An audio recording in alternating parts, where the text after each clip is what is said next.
উম, উম, উম। আমার কাছে আসো জান, আরও কাছে আসো। তোমাকে এত দূরে থেকে আদর করতে আমার একটুও ভালো লাগে না। তুমি কেন এমন করো? বলো, কেন তুমি আমাকে ছেড়ে চলে যাও? তুমি তো আমাকে তোমার করে একেবারে যেন নিয়ে আসোনি, তাই আমাকে না চাইলেও যেতে হবে। তুমি আমাকে বিয়ে করে তোমাদের বাড়িতে নিয়ে আসো, তাহলে আমি তোমার সঙ্গে থেকে যাব। উফ জান, দেখো না, আমার আব্বু হিটলারের বাচ্চাকে সেই কবে থেকে বলছি আমাকে বিয়ে করিয়ে দিতে। হিটলারের বাচ্চা কোনোভাবেই রাজি হচ্ছে না। আমি কি করব বলো? তোমাকে ছাড়া থাকতে আমার একটুও ভালো লাগে না। তাই তো হিটলারের বাচ্চাকে বারবার বলছি তোমাকে আমার কাছে এনে দিতে।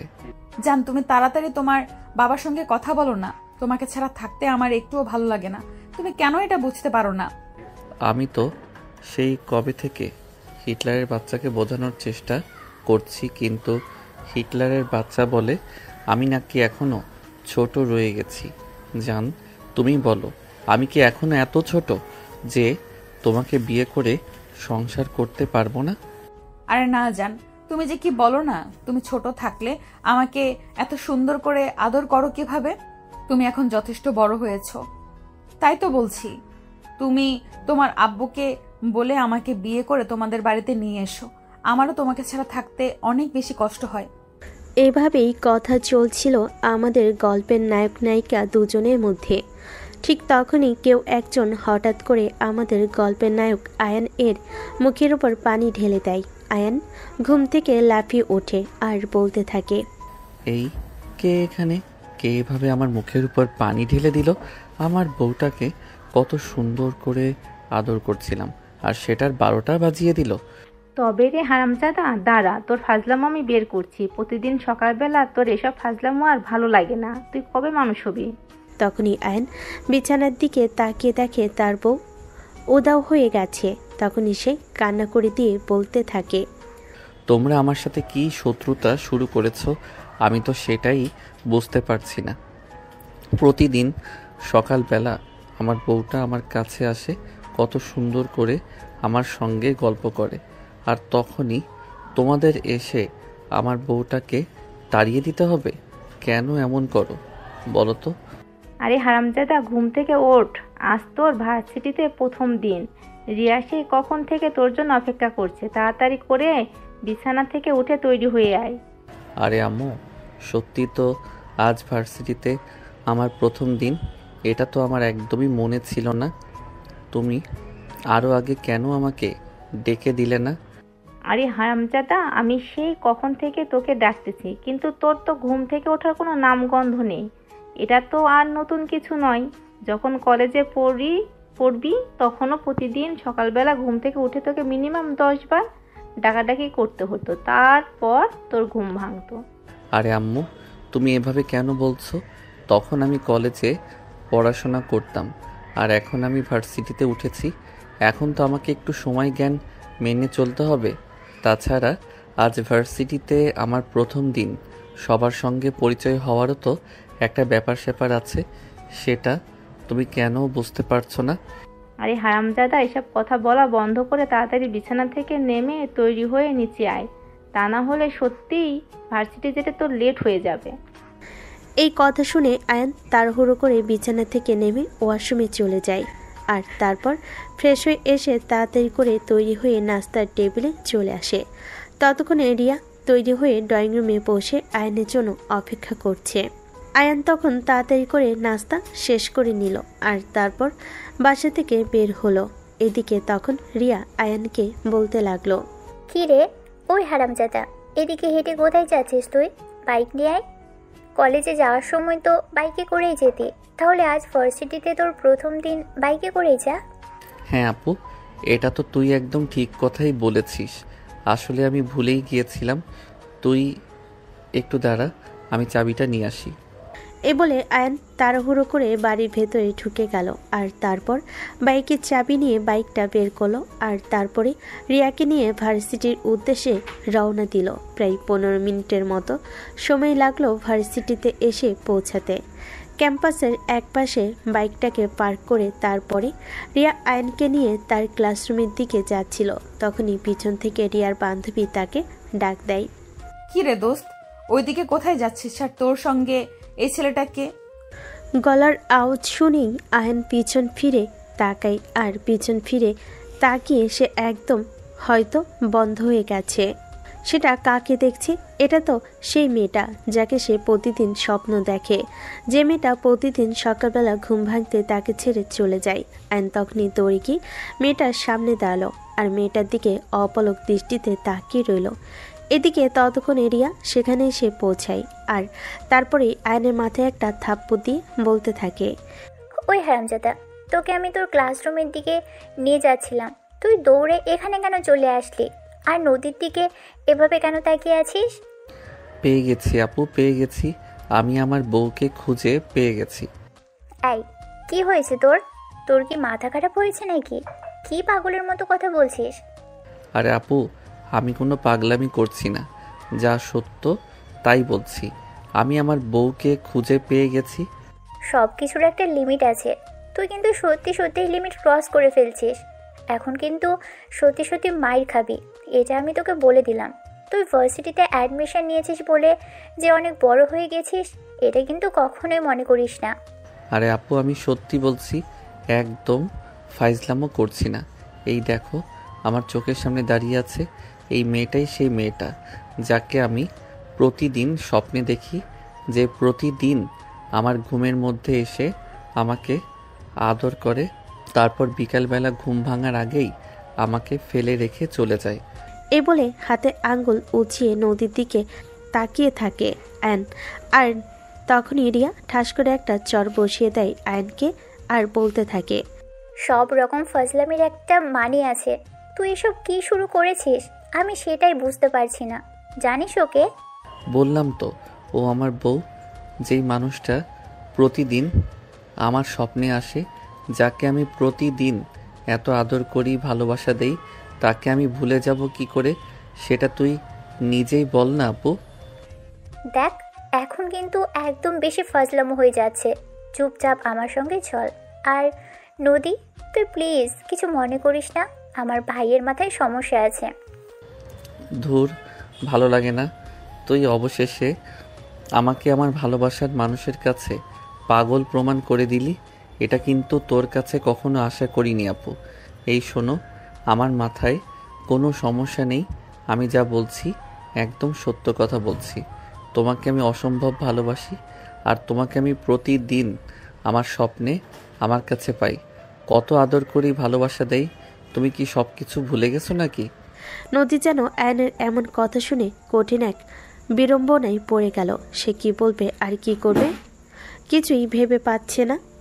আয়ন কেন এমন বলছে? এই নদীর সঙ্গে তো আয়নের আজকের আগে কখনোই দেখা হয়নি। নদী আয়নের আগে কোনোদিন দেখেছে বলে মনে করতে পারছে না। তবে কেন আয়ন এমন কথা বলছে? তাই নদী রিয়াকে থামিয়ে দিয়ে বলতে লাগলো, রিয়া প্লিজ, তুই একটু থাম। আমি তোর ভাইয়ের সঙ্গে কথা বলে দেখেছি ব্যাপারটা। আচ্ছা, তুমি কি আজকের আগে কখনো আমায় দেখেছো? আরে এসব তুমি কি বলছো? আজ সকালেও তো তুমি আমার কাছে এসেছিলে। সকালবেলা যখন চলে আসছিলে তখন তুমি তো বলছিলে আমি যেন আব্বুকে বলি যত দ্রুত সম্ভব তোমাকে আমাদের বাড়িতে নিয়ে যাই। আচ্ছা, তোমার কি সত্যি মনে হয় ওই মেয়েটা আমিই ছিলাম, নাকি তুমি ভুলে গেছো? বলছো ভেবে দেখো। আরে না ডার্লিং, আমার একদম স্পষ্ট মনে আছে ওই মেয়েটা তুমি ছিলে। সেই হরিণীর মতো টানা টানা চোখ, গোলাপের পাপড়ির মতো লম্বা কালো চুল, গোলমাল চেহারা, কি মায়াবী চাহনি। এটা কি আমি কোনোভাবেই ভুলতে পারি নাকি? আমি 100-তে 300% শিওর ওই মেয়েটা তুমি ছিলে। প্লিজ জান পাখি, তুমি আমার আপুকে বুঝিয়ে বলো না ওই মেয়েটা তুমি ছিলে। তুমি ছাড়া অন্য কেউ হতেই পারে না। আচ্ছা ঠিক আছে, আমি কথা বলে নিব। এখন তুমি আগে নিজে শান্ত হও। আর আজকে ভার্সিটির তোমার প্রথম দিন, তাই তোমার ক্লাসে যাওয়াটা সবচেয়ে বেশি ইম্পর্টেন্ট। তুমি এখন নিজের ক্লাসে যাও, তারপর তোমার সঙ্গে কথা বলা যাবে। আমি ক্লাসে পড়ে যাব, তার আগে তুমি আগে আমার আপুকে বলে দাও যে তুমি ওই মেয়েটা ছিলে যাকে আমি এতদিন ধরে ভালোবেসে আসছি, যে প্রতিদিন আমার স্বপ্নে আসে, আমাকে ভালোবাসে, আমাকে আদর করে, আর তারপর রাত পোহালে চলে যায়। আচ্ছা ঠিক আছে, আমি তোমার আপুকে বলে দিচ্ছি ওই মেয়েটা আমিই ছিলাম। এখন তুমি ঠান্ডা মাথায় ক্লাসে যাও। তোমার ভার্সিটিতে প্রথম দিন, তোমার জন্য অনেক অনেক শুভকামনা রইল। এই বলে নদী তার বান্ধবীদের নিয়ে সেখান থেকে চলে গেল আর রিয়াকে বলল আয়নকে ক্লাস পর্যন্ত পৌঁছে দিতে। রিয়া আয়নের হাত ধরে টানতে টানতে তার ডিপার্টমেন্টের দিকে নিয়ে যাচ্ছিল। তখনই আবারও আয়ন রিয়াকে বলতে লাগলো, আপু প্লিজ বিলিভ মি, এটাই আমার সেই বউ যাকে আমি প্রতিদিন আদর করি, যে প্রতিদিন রাতে আমার স্বপ্নে আসে, যাকে আমি এতদিন ধরে খুঁজে চলেছি। আজ আমি আমার স্বপ্নের মানুষটাকে পেয়ে গেছি। প্লিজ তুই আমার কথা বিশ্বাস কর। ঠিক আছে, আমি তোর কথা মেনে নিলাম, এটাই সেই মেয়ে। এখন তুই আগে ক্লাসে চল, তোর ক্লাসে টাইম হয়ে গেছে, তা না হলে ক্লাসে লেট হয়ে যাবে। এই বলে রিয়া আয়নের হাত ধরে টানতে টানতে ক্লাসরুমে নিয়ে চলে গেল। তারপর তাকে ক্লাসে বসিয়ে দিয়ে নিজের ক্লাসে চলে আসলো। আয়ন ভার্সিটিতে নতুন এসেছে, কারোর সঙ্গে সেরকমভাবে চেনা জানা নেই। তখনই হঠাৎ করে একটা ছেলে আসে, তার পাশে এসে বসলো আর বলতে লাগলো, হাই, আমি শুভ। আর তুমি? আমি আয়ান, ভার্সিটিতে নতুন এসেছি, আজকে আমার প্রথম দিন। ও আচ্ছা, ঠিক আছে, তাহলে তো ভালোই হলো। আমিও ভার্সিটিতে আজ প্রথম এসেছি। যাই হোক, তোমার সঙ্গে পরিচিত হয়ে ভালো লাগলো। ইউ ডোন্ট মাইন্ড, আমরা কি বন্ধু হতে পারি? হ্যাঁ অবশ্যই, কেন নয়। এই বলে দুজনেই গল্প করছিল আর তখনই ক্লাস টিচার চলে আসলো। ক্লাস টিচাররা চলে আসতেই দুজনেই ক্লাসে মনোযোগ দিল। এভাবেই দিনটা কেটে গেল। ভার্সিটি ছুটি হলো বিকেল 3টায়। অ্যান্ড ভার্সিটির গেটের সামনে দাঁড়িয়ে রিয়ার জন্য অপেক্ষা করছে। রিয়া কখন ভার্সিটি থেকে বের হবে আর তাকে নিয়ে বাসায় যাবে। তখনই অ্যান আবারও দেখতে পেল রিয়া আর নদী দুজনেই একসঙ্গে গেটের দিকে আসছে। অ্যান সেখানেই দাঁড়িয়ে রইল। রিয়া আর নদী দুজনে যখন আয়নের কাছাকাছি আসলো, তখন রিয়া নদীকে বলতে লাগলো, দোস্ত, আজ থেকে তোর সঙ্গে গল্প করতে করতে বাসায় যাওয়া আর হবে না রে। এখন যেহেতু আমার ভাই প্রতিদিন বাইক নিয়ে আসবে, আমি তার সঙ্গেই যাওয়া আসা করবো।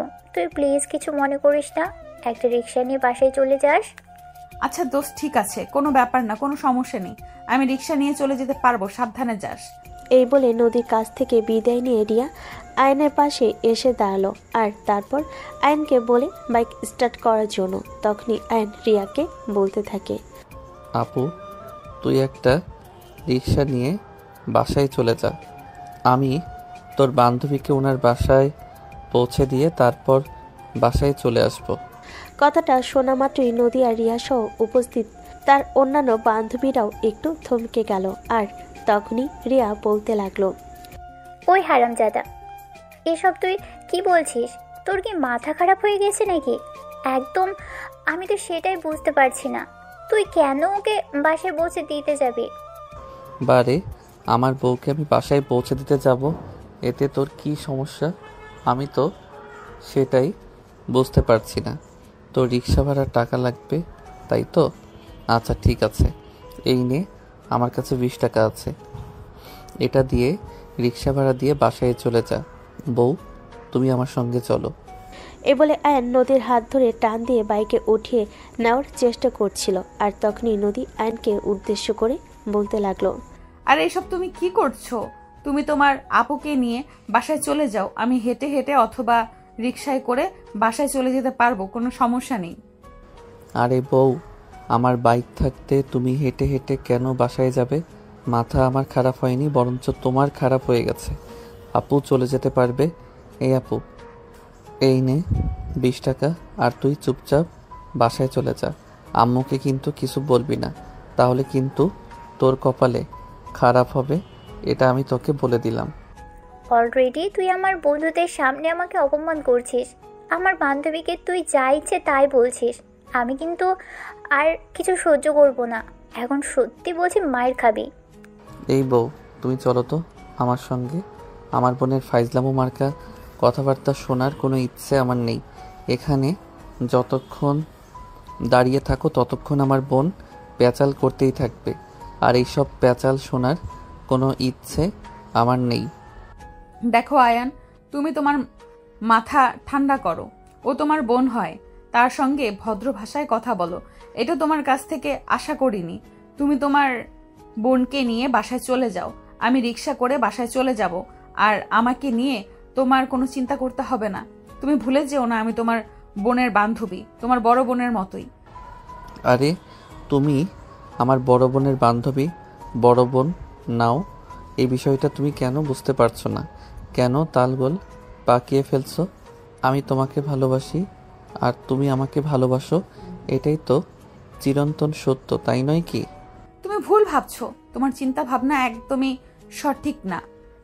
জেনে বোঝার চেষ্টা করো।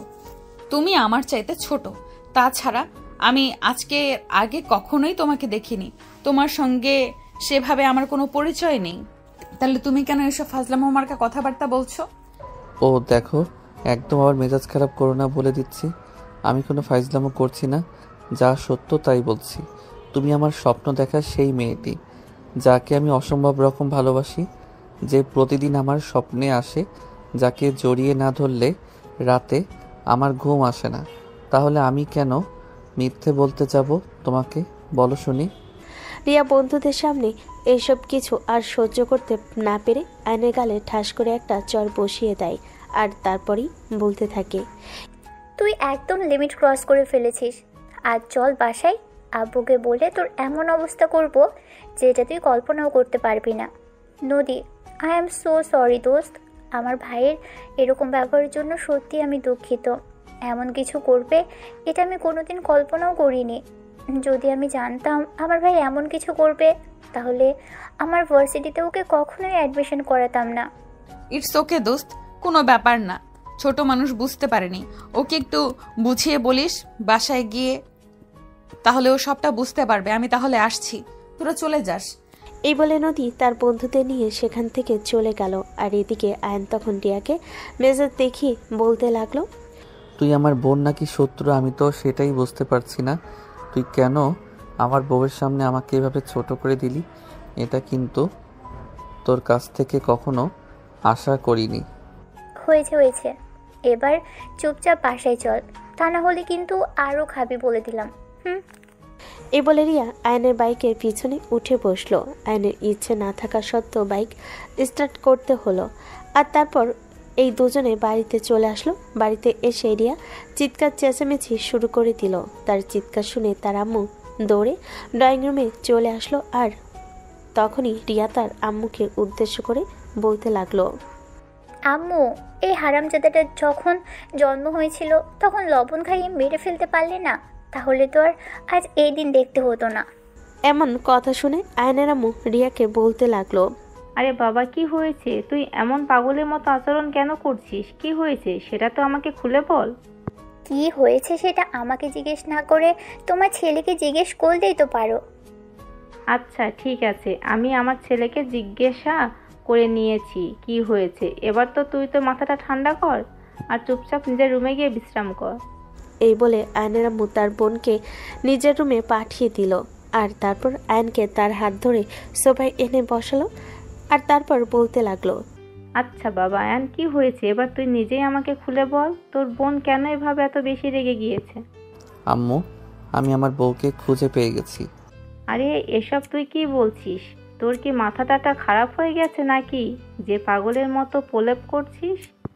না আম্মু, আমার মাথা খারাপ হয়নি, আমি একদম সম্পূর্ণ ঠিক আছি এবং যা বলছি ঠান্ডা মাথায় সুস্থ মস্তিষ্কে বলছি।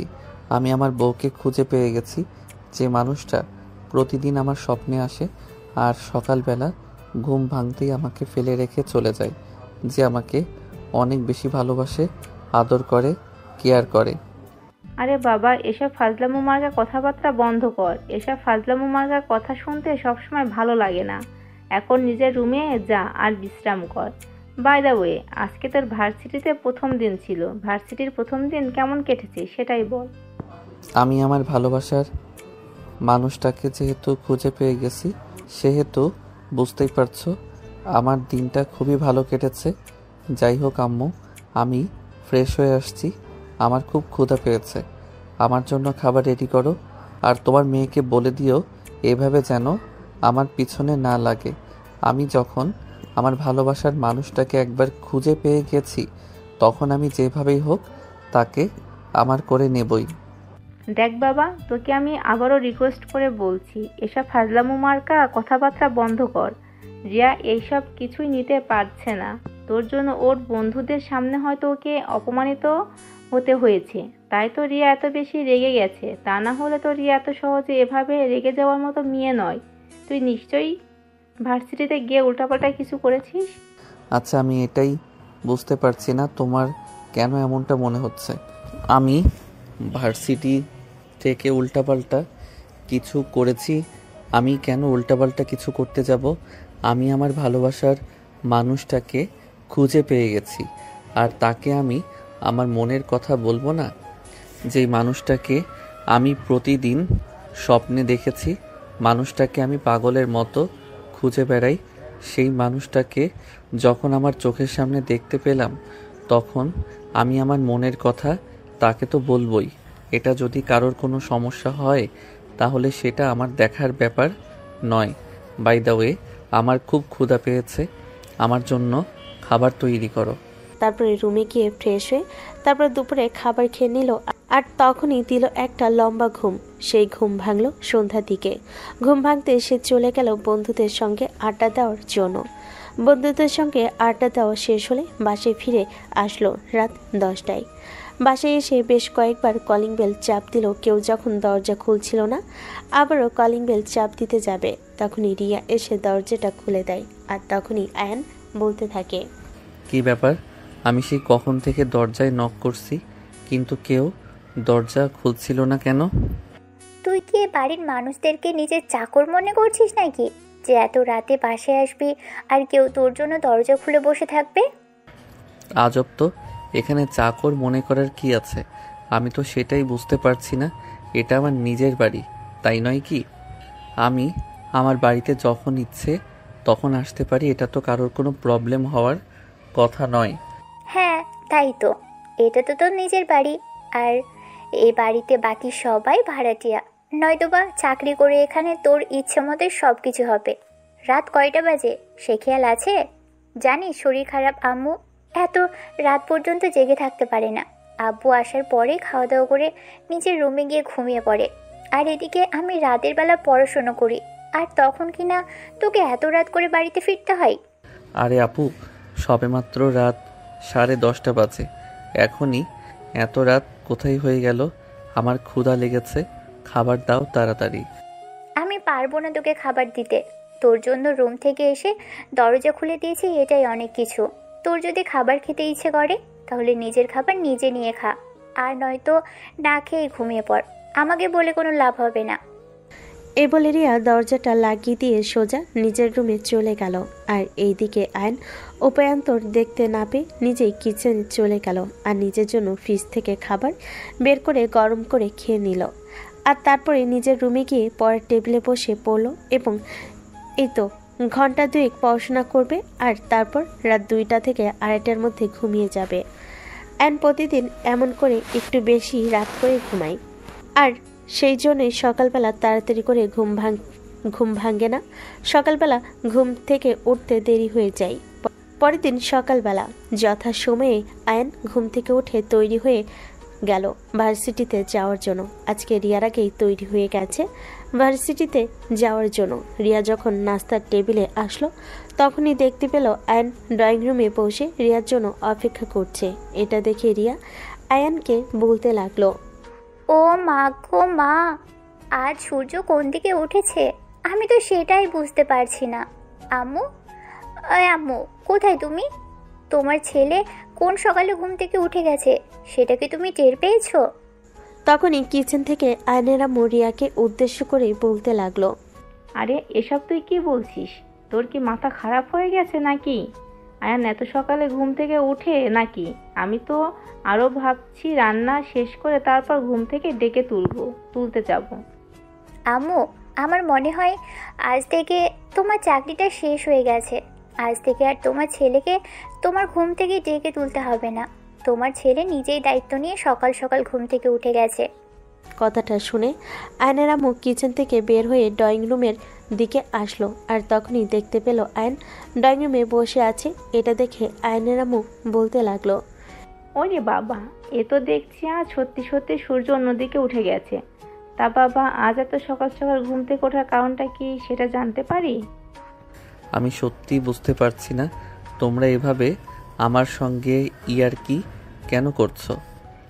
আমি এখন ভার্সিটির স্টুডেন্ট, এখন কি আর আমার দেরি করে ঘুম থেকে উঠলে চলবে নাকি? এখন তো আমাকে প্রতিদিন সকাল সকালে ঘুম থেকে উঠতে হবে। এটা তোমরা কেন বুঝতে পারছো না? আমরা বুঝতে পারছি তুমি ভার্সিটি স্টুডেন্ট, কিন্তু এর পিছনে তুই ভার্সিটিতে পড়াশুনো করিস সেটা কারণ নাই। কারণ অন্য কিছু একটা, যেটা আমি এবং আম্মু দুজনে খুব ভালোভাবেই বুঝতে পারছি। দেখ, তুই গতকাল আমার বন্ধুদের সামনে আমাকে যথেষ্ট অপমান করেছিস, আর তোর জন্য আমার বন্ধুদের সামনে অপমানিত হতে চাই না। তাই তোকে রিকোয়েস্ট করে বলছি, এসব ফাজলামো মার্কা কর্মকাণ্ড বাদ দে।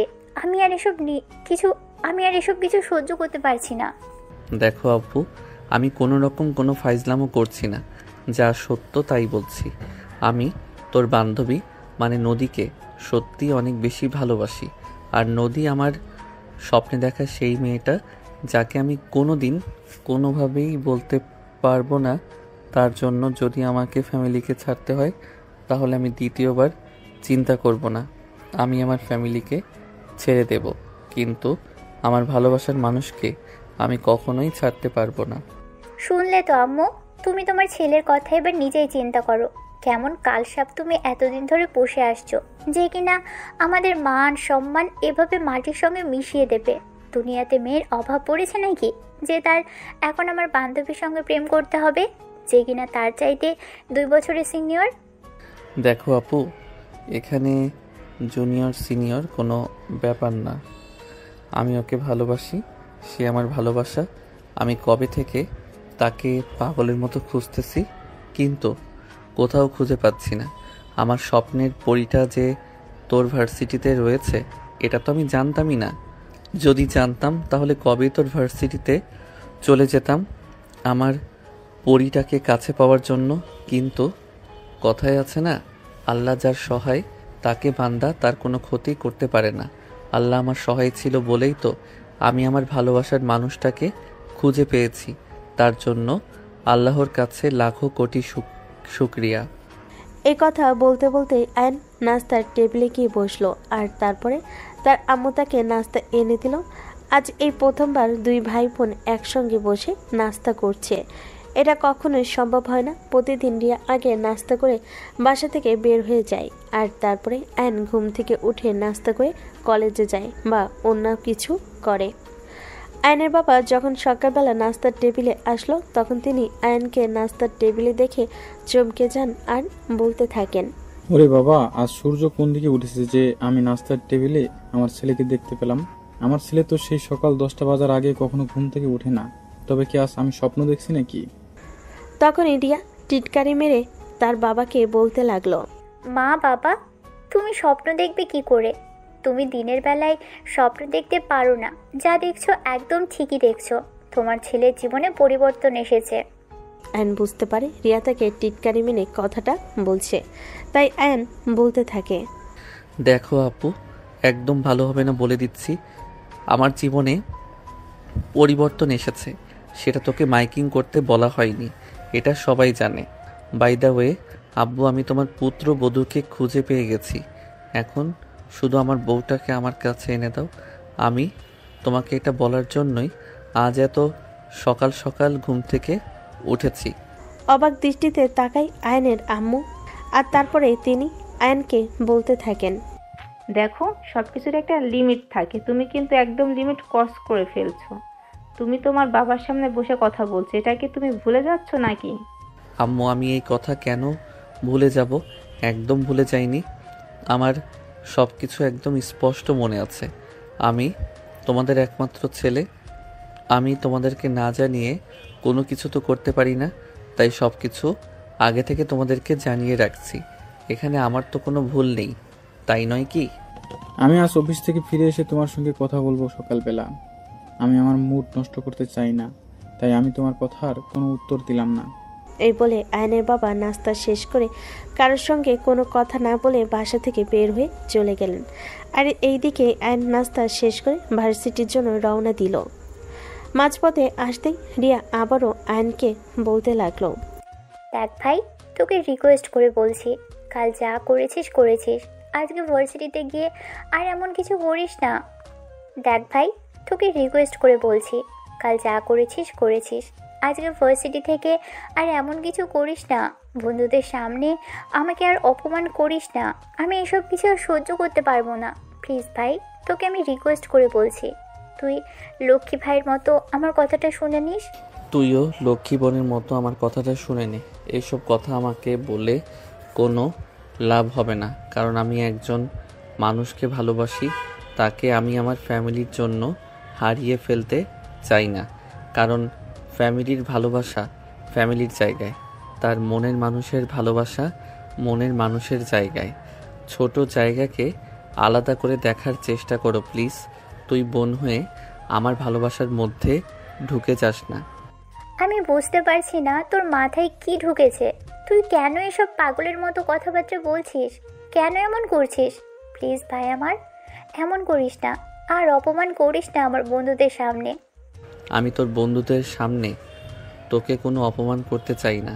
ইভেন তোকে কোনো অপমান করার কোনো ইচ্ছা আমার নেই।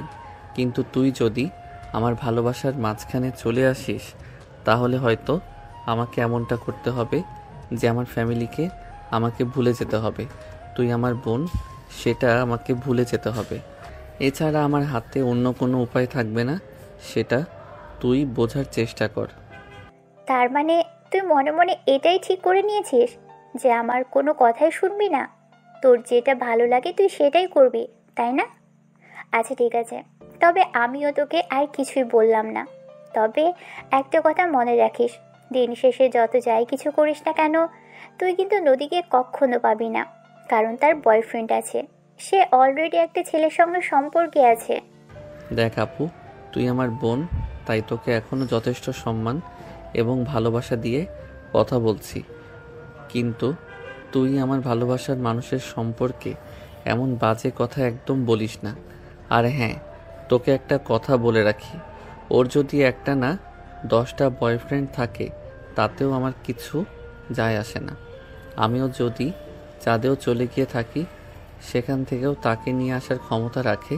আমার সব কিছুই একটাই কথা, আমার ভালোবাসার মানুষটাকে আমি আমার করে পেতে চাই। সেটা যেভাবেই হোক আর যে কোনো কিছুর বিনিময়ে হোক না কেন, তাতে আমার কোনো কিছুই যায় আসে না। ঠিক আছে, তুই যখন আমার কথা শুনবি না, তখন তোর যা ইচ্ছে হয় তুই তাই কর। তোকে আমি আর কিছুই বলবো না। তবে একটা কথা এখনও তোকে শেষবারের মতো বলছি, তুই কখনোই কিন্তু নদীকে নিজের করে পাবি না। যত যাই কিছু করিস না কেন, শুধু সময় নষ্ট হবে। যদি তাই হয় তবে তাই হোক, তাতে আমার কিছুই যায় আসে না। কিন্তু আমি যেটা ঠিক করেছি আমি সেটা করবই। আমি আমার চোখের সামনে আমার ভালোবাসার মানুষটাকে এভাবে হারিয়ে যেতে দেব না। যাকে এত সাধনার পর খুঁজে পেয়েছি, তাকে তো আমি কোনোভাবেই এভাবে হারিয়ে যেতে দিতে পারি না। এভাবেই কথা বলতে বলতে দুজনেই ভার্সিটিতে এসে পৌঁছালো। তখনই আয়ন দেখতে পেল নদী তার বান্ধবীদের সাথে ক্যাম্পাসে বসে আড্ডা দিচ্ছে। আয়ন তার বাইকটা পার্ক করে রেখে এক মুহূর্ত দেরি না করে সোজা চলে গেল নদীর কাছে। নদীর পাশে বসতে বসতে আয়ন বলতে লাগলো, হ্যালো বেবি, কেমন আছো? হঠাৎ করেই পিছন থেকে কারোর গলার আওয়াজ শুনে চমকে যায় নদী। আর তারপরেই পিছন ফিরে তাকিয়ে দেখে আয়ন তার পাশে বসতে বসতে এই কথাটা বলছে। তখনই নদী বলতে থাকে, এই তো আলহামদুলিল্লাহ, আল্লাহর রহমতে ভালোই আছি। তোমার কি অবস্থা? তুমি কেমন আছো?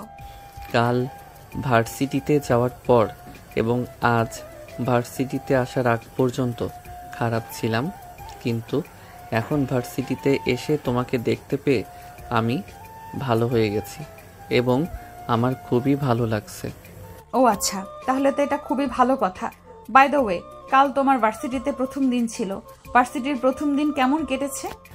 ভার্সিটির প্রথম দিন কেমন কেটেছে সেটা তো বলতে পারবো না, কারণ ভার্সিটিতে আমার কোনো মন ছিল না। কারণ তো আমার মনে ছিলে তুমি। তোমাকে দেখতে পেয়ে সত্যি আমার দিনটা খুবই ভালো কেটেছে। আচ্ছা, তুমি একটু মাথাটা ঠান্ডা করে এখানে বসো, আমি তোমাকে কিছু বলতে চাই। আচ্ছা ঠিক আছে, কি বলবে বলো, আমি শুনছি। আমি তোমার সব কথা শুনতে রাজি আছি। আমার সব কথা তোমাকে শুনতে হবে না, আর এই কথা তোমাকে আমি কখনো বলবো না। যাই হোক, যেটা তোমাকে বলতে চাই সেটা হলো, তুমি যে সব করছো একদমই ঠিক করছো না। আমি তোমার বড় বোনের বান্ধবী, তোমার থেকে 2 বছরের সিনিয়র, এটা তুমি মাথায় রেখো। তাছাড়া আমি রিলেশনে আছি। তুমি 10টা রিলেশন করো, তাতেও আমার কিছু যায় আসে না, কিন্তু তোমাকে আমি ভালোবাসি। তোমাকে সামনাসামনি না দেখেই ভালোবেসেছি, তাই তোমাকে আমি কখনোই হারিয়ে যেতে দেব না। কারণ তুমি আমার কল্পনার রানী, যে আমার সামনে না থেকেও, আমার কাছে না থেকেও আমাকে অসম্ভব রকম ভালোবেসেছে, আমাকে ভালোবাসতে শিখিয়েছে। তাকে তো আমি কখনোই ভুলে থাকতে পারবো না। প্লিজ আয়ান, লক্ষ্মী ভাই আমার, এমন করে না। তুমি বোঝার চেষ্টা করো, তুমি আমার ছোট ভাইয়ের মতো। তোমার সাথে কখনোই আমার এই সব কিছু করা সম্ভব না। তুমি যদি আমার চাইতে বয়সে বড় হতে, তাহলে না হয় বিষয়টা ভেবে দেখা যেত, কিন্তু এটা এখন কোনোভাবেই সম্ভব নয়। তাই প্লিজ, আমি তোমাকে রিকোয়েস্ট করে বলছি, এইসব চিন্তা ভাবনা মাথা থেকে ছেড়ে ফেলে দাও। I am so sorry my dear sweetheart, এটা কোনোভাবেই সম্ভব নয়। কারণ আমি তোমাকে ভালোবাসি, আর জীবনে একজনকেই মন থেকে ভালোবাসা যায়, কিন্তু কখনো তাকে মন থেকে মুছে ফেলা যায় না বা ভুলে যাওয়া যায় না।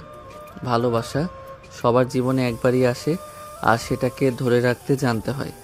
যদি কোনো মানুষ তার ভালোবাসাকে ধরে রাখতে না পারে, তাহলে সেটা ওই মানুষটার জীবন থেকে একবার হারিয়ে গেলে আর কখনো ফিরে আসে না, আর সেটার জন্য সারা জীবন বসে বসে আফসোস করতে হয়। কিন্তু আমি এমনটা করতে পারবো না।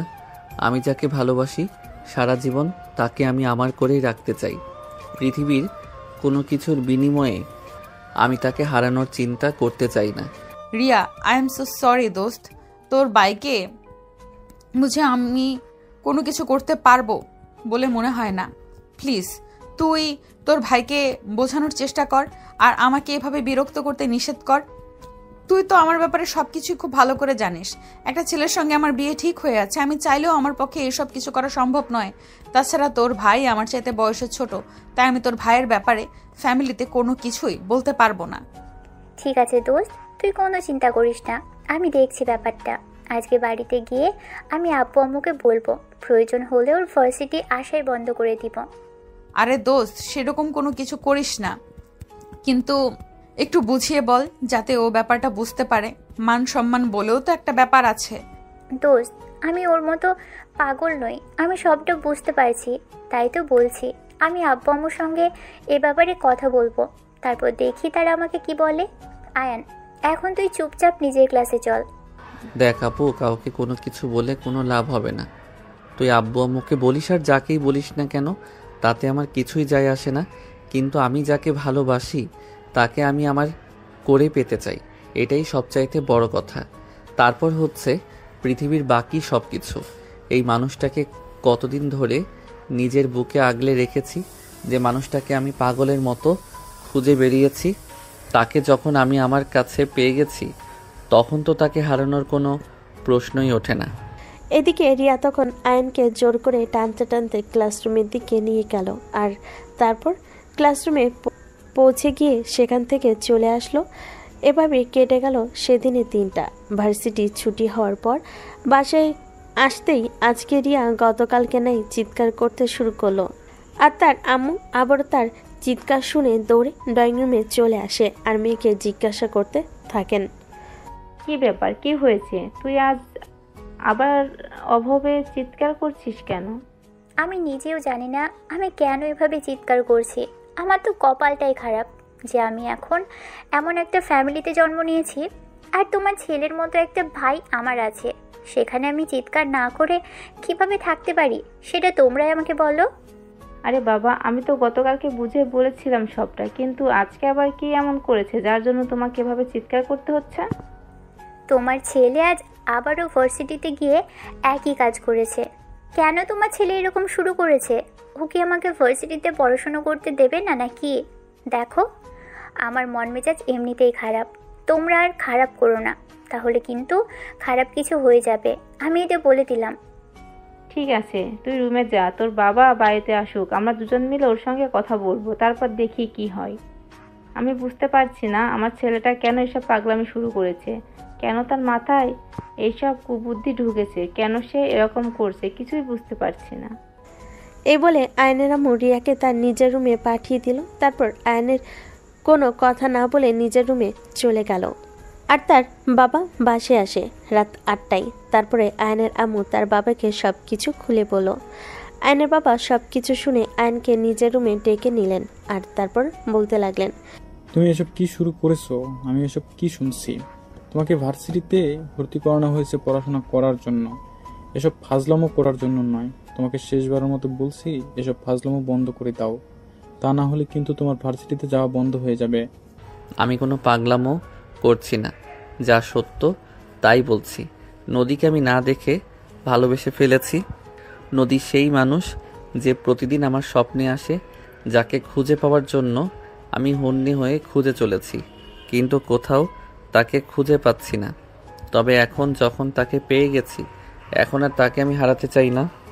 সে তোমার বড় বোনের বান্ধবী, তোমার বড় বোনের সে তোমার 2 বছরের সিনিয়র। এসব ফালতু চিন্তা মাথা থেকে ঝেড়ে ফেলে দাও।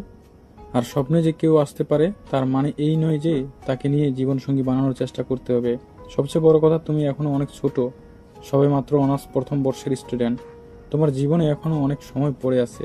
সো প্লিজ এসব ফালতু চিন্তা ভাবনা বন্ধ করো। আমি কোনো ফালতু চিন্তা করছি না বাবা, আমি যা সত্য তাই বলছি। আমি নদীকে ভালোবাসি, আর তাকে না পেলে আমি আমার এই জীবন রাখবো না, এটাই শেষ কথা। কারণ ভালোবাসা জীবনে একবার আসে, বারবার আসে না। জীবনে ভালোবাসাকে ধরে রাখতে হয়, তাকে ছেড়ে দিলে হারিয়ে ফেলতে হয়, আর কখনোই ভালোবাসা খুঁজে পাওয়া যায় না। দেখো, ফাজলামের একটা লিমিট আছে, তুমি কিন্তু তার লিমিট ক্রস করে ফেলছ।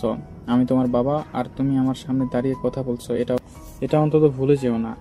তুমি আমার বাবা, আর সেই জন্যই তোমার সঙ্গে এই কথাগুলো বলছি। কারণ আমি যাকে ভালোবাসি, যাকে আমি আমার নিজের জীবন সঙ্গী হিসেবে পেতে চাই, সেটা জানা তোমারও খুব জরুরি প্রয়োজন। তাই তোমাকে বলা, কারণ আমি আমার ভালোবাসার মানুষটাকে আমার পরিবারের সঙ্গে একসাথে পেতে চাই। আমি চাই না আমার ভালোবাসার মানুষের জন্য আমার পরিবারের সঙ্গে আমার সম্পর্ক খারাপ হোক। দেখলে তো বাবা, এবার তো তুমি নিশ্চিত যে তোমার ছেলের মাথায় সমস্যা হয়েছে। তোমার ছেলেকে ডক্টর দেখাও, তা না হলে আমি সত্যি কথা বলছি, কখন যে তোমার ছেলের মাথা আমি ফাটিয়ে ফেলবো তার কিন্তু কোনো ঠিক ঠিকানা নেই। তখন কিন্তু আবার তুমি আমাকে দোষ দিতে পারবে না। ঠিক আছে রিয়া, তোমাকে এসব ব্যাপারে কোনো চিন্তা করতে হবে না, আমি দেখছি কি করা যায়। আয়ান, কাল থেকে তোমার ভার্সিটিতে যাওয়া বন্ধ। যেদিন থেকে তুমি মানসিকভাবে সুস্থ হতে পারবে সেদিন থেকেই তুমি ভার্সিটিতে যাবে, তার আগে কোনোভাবেই নয়। তোমরা যত যাই কিছুই করো না কেন, আমাকে আটকে রাখতে পারবে না, এবং আমাকে কোনোভাবেই আমার ভালোবাসার মানুষের থেকে আলাদা করতে পারবে না। আমার যদি আমার ভালোবাসার মানুষকে পাওয়ার জন্য সারা পৃথিবীর সঙ্গে লড়তে হয়, আমি তার জন্য প্রস্তুত আছি। আমি পিছুপা হব না। ভালোবাসা পাওয়ার জন্য আমি সব রকম রিস্ক নিতে রাজি।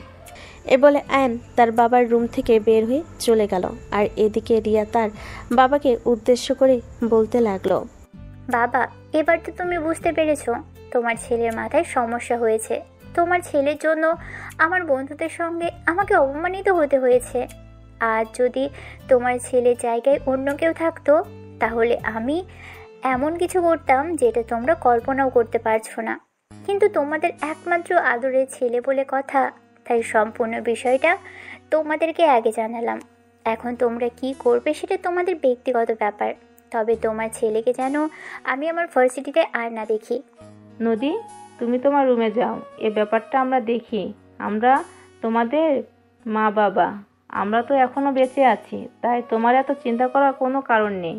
আয়াব ছোট মানুষ, ও ভুল করতে পারে, কিন্তু তার মানে এই নয় যে আমাদের সেই ভুলটাকে বিশাল কিছু করে দেখতে হবে। তার ভুল শুধরে দেওয়া আমাদের দায়িত্ব। রিয়া তখন আর কোনো কথা না বলে নিজের রুমের দিকে চলে গেল। আর এ থেকে পরের দিন সকালবেলা ঘুম থেকে উঠে যাওয়ার জন্য তৈরি হবে, তখনই আয়নের আম্মু বলল, আয়ান, তোমাকে ভার্সিটিতে যেতে হবে না। তোমার বাবা তোমাকে ভার্সিটিতে যেতে না করেছে। কিন্তু কেন? কেন সেটা তুমি খুব ভালো করে জানো, তাই প্লিজ তর্ক করো না। যেটা বলছি সেটাই করো। তোমার বাবা তোমাকে ভার্সিটিতে যেতে নিষেধ করেছে। তোমরা কি আমাকে তোমাদের হাতের খেলার পুতুল পেয়েছো নাকি? আমি তো সেটাই বুঝতে পারছি না। যখন আমি অন্য ভার্সিটিতে ভর্তি হতে চেয়েছিলাম তখন তোমরা আমাকে জোর করে তোমাদের মেয়ের সঙ্গে একই ভার্সিটিতে ভর্তি করিয়েছো, আর এখন কি না, যখন আমি আমার স্বপ্নের সেই মানুষটাকে পেয়ে গেছি, এখন তোমরা বলছো আমাকে এই ভার্সিটিতে যেতে হবে না, আমি যেন অন্য ভার্সিটিতে পড়াশোনা করি, কিন্তু এটা কখনোই হবে না। দেখো, এখানে একদম বেশি হয়ে যাচ্ছে। একদম তর্ক করবে না, বলে দিচ্ছি। তোমাকে যেটা বলা হয়েছে সেটাই করো। তোমার আজ থেকে ভার্সিটিতে যেতে হবে না। ভার্সিটিতে যাওয়া বন্ধ। আমরা তোমাকে অন্য ভার্সিটিতে ভর্তি করানোর ব্যবস্থা করছি। আমি তোমাদের হাতের খেলার পুতুল নই। তোমাদের যখন যেটা ভালো লাগবে তোমরা সেটাই করবে। আমি ভার্সিটিতে যাচ্ছি। এই বলে আয়ন তার আম্মুর কথাকে কোনোরকম পাত্তা না দিয়ে বাসা থেকে বের হয়ে গেল সকালে নাস্তা না করে। আর এদিকে রিয়া তখনই নাস্তার টেবিলে আসে নাস্তা করার জন্য। আয়নকে নাস্তার টেবিলে দেখতে না পেয়ে রিয়া তার আম্মুকে জিজ্ঞেস করে, আম্মু, কি ব্যাপার? কাল তো এত সকাল সকাল তোমার ছেলে ঘুম থেকে উঠে গেছিল, আজকে ঘুম থেকে এখনো ওঠেনি নাকি? অনেকক্ষণ আগে ঘুম থেকে উঠে গেছে আর বাসা থেকে বের হয়ে গেছে। তখনই সিঁড়ি দিয়ে নামছিল আয়নের বাবা। আর এই কথা শুনে আয়নের বাবা বলতে লাগলেন, বাসা থেকে বের হয়ে গেছে মানে? তোমার ছেলেকে ভার্সিটিতে পাঠানোর কোনো প্রয়োজন নেই, কিন্তু তারপরেও কেন তুমি তোমার ছেলেকে ভার্সিটি পাঠালে? আমি তোমার ছেলেকে ভার্সিটিতে পাঠাইনি, তাই দয়া করে আমার সঙ্গে এসব গলা উঁচু করে কোনো কথা বলো না। আমি তোমার ছেলেকে অনেকবার নিষেধ করেছি ভার্সিটিতে যাওয়ার জন্য, কিন্তু তোমার ছেলে আমার কোনো কথাই শুনেনি। সে নিজে নিজেই বাসা থেকে বের হয়ে চলে গেছে আমি কোনো কথা বলার আগেই। তাই আমাকে কথা শুনিয়ে কোনো লাভ নেই। যদি নিজের ছেলেকে একটু কথা শোনাতে পারবে তাহলে আজ এই দিনটা দেখতে হতো না।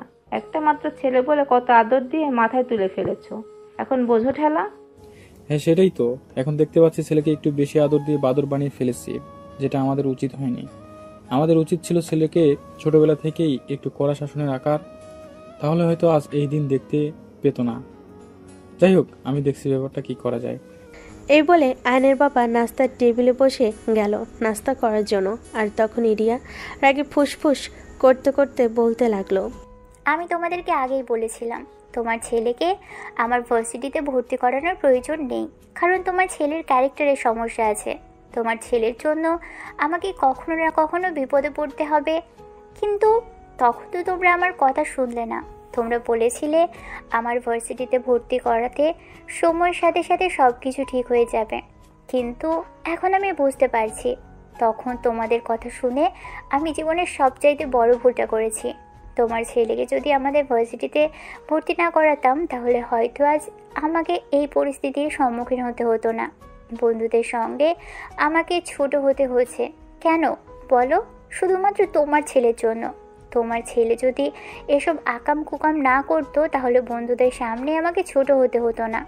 নদীর সঙ্গে আমার কতদিনের বন্ধুত্বের সম্পর্ক, আর এখন তোমার ছেলের জন্য সবটা নষ্ট হতে চলেছে।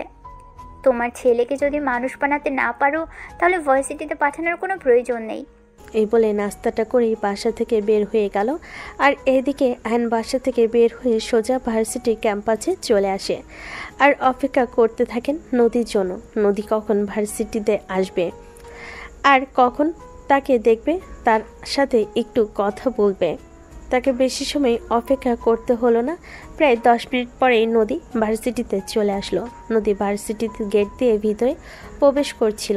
আর তখনই আয়ন তার সামনে দাঁড়ালো আর বলতে লাগলো, ওহে মায়াবতী, যার মায়াতে আমি পড়েছি তাকে না দেখেই কল্পনাতে তাকে এঁকেছি।